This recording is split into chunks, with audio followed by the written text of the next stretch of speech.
Introduction. Friends, as we all know that we need energy for performing various daily activities. We get this energy from the food that we eat. So we can say that nutrition is a process by which all living organisms take food and utilize it to get energy. Both animals and plants are living organisms. Like animals, plants also require energy for their life activity. Thus, nutrition is an important life process of all living organisms. Objectives. At the end of this lesson, you'll be able to define nutrition, describe autotrophic mode of nutrition in plants, explain the process of photosynthesis, describe heterotrophic mode of nutrition in plants, explain the different types of heterotrophic mode of nutrition. Dear friends, now let's know about the mode of nutrition. There are two types of nutrition modes: autotrophic nutrition and heterotrophic nutrition. But what are they? The mode of nutrition in which organisms make food themselves from simple substances is called autotrophic nutrition, and these organisms called autotrophs. Green plants are the examples of autotrophs. The mode of nutrition in which animals and many other organisms take in ready-made food prepared by the plants is called heterotrophic, and these organisms are called heterotrophs. Human, lion, tiger, etc. are the examples of heterotrophs. As we know that green plants synthesize their own food. But do you also know that how they synthesize their own food? Actually, green plants make their own food by the process of photosynthesis. Photosynthesis is a process by which green plants synthesize their own food from the carbon dioxide and water in the presence of chlorophyll and solar energy. Now you know that in plants, water, minerals, and carbon dioxide are raw materials for the synthesis of food. Do you also know that how do plants obtain these raw materials from the surroundings? And how do they transport them to the food factories of the plant? Water and dissolved minerals are absorbed directly from the soil through roots and sent to the leaves by the means of many small vessels present in the stem. These vessels run throughout the root, the stem, the branches, and the leaves. They form a continuous path or passage for water and minerals to reach the leaf. Likewise, carbon dioxide from air is taken in through the tiny or small pores present on both surfaces of the leaves. Such pores are called stomata. These pores are surrounded by guard cells.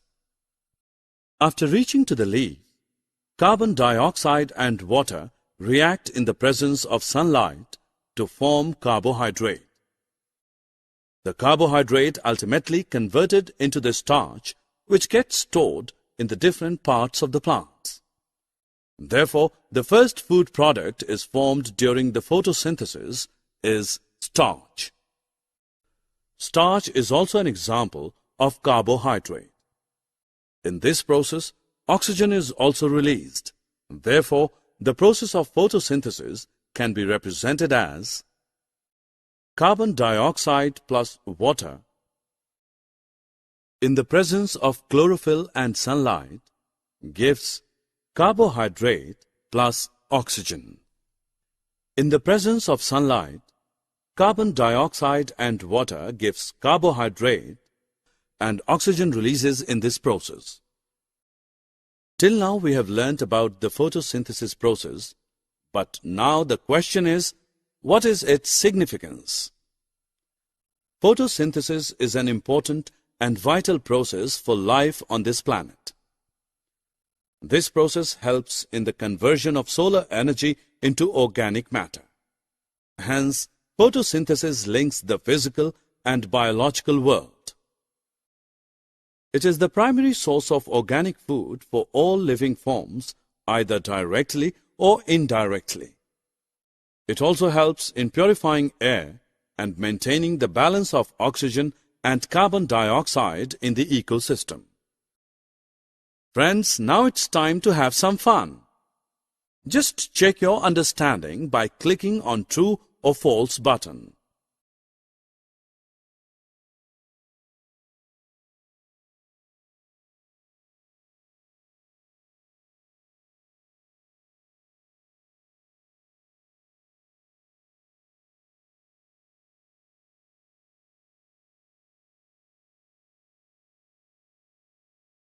Friends, now let us know about those plants which do not have chlorophyll and cannot synthesize their food on their own.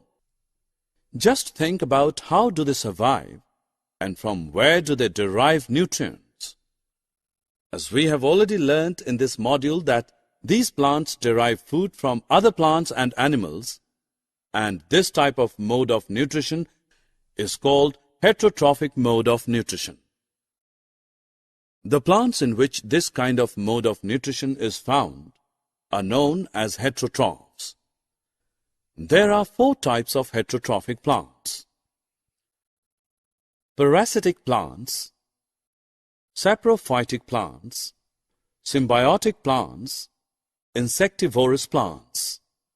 Now let's learn them one by one in detail.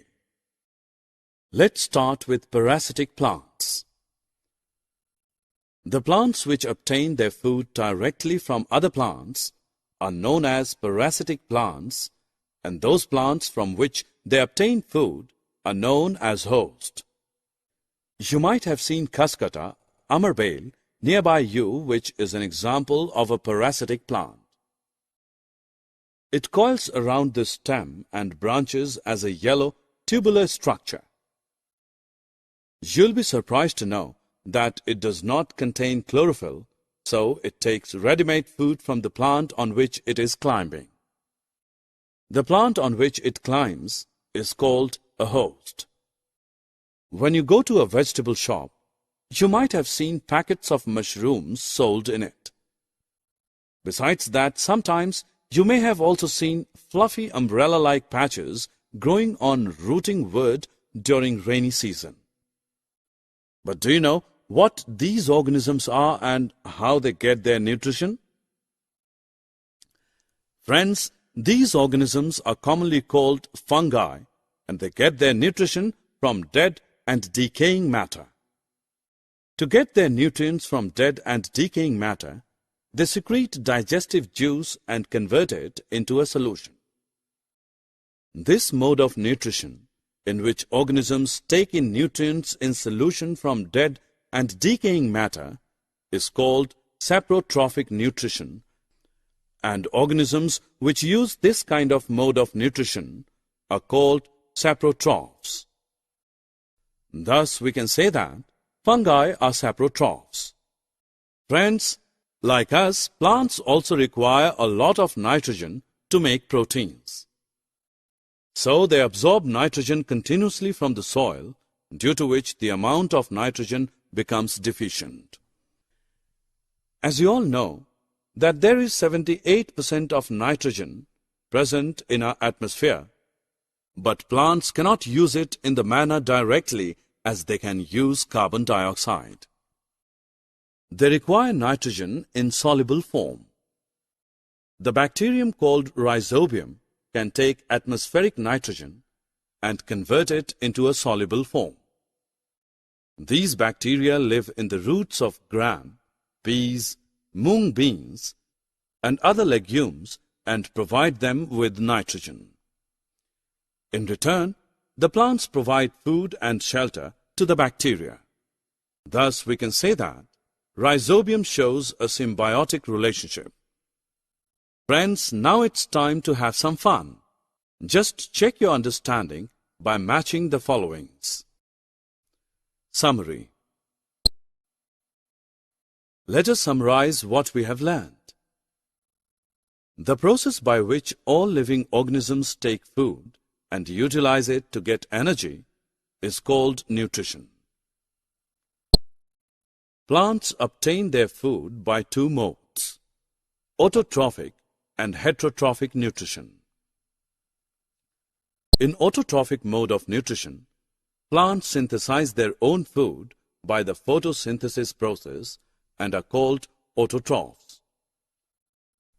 Photosynthesis is a process by which green plants synthesize their own food from carbon dioxide and water in the presence of chlorophyll and sunlight. In heterotrophic mode of nutrition, plants do not synthesize their own food, but directly depend on other plants and are called heterotrophs. Parasitic plants obtain their own food directly from other plants, which are known as host. The mode of nutrition in which organisms take in nutrients from dead and decaying matter is called saprophytic nutrition.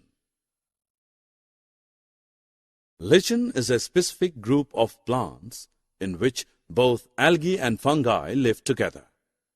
This is called symbiotic relationship. Insectivorous plants can synthesize their own food, but they fulfill their nitrogen requirement by trapping or eating the small insects. For example, Nepenthes, pitcher plant, Drosera, etc.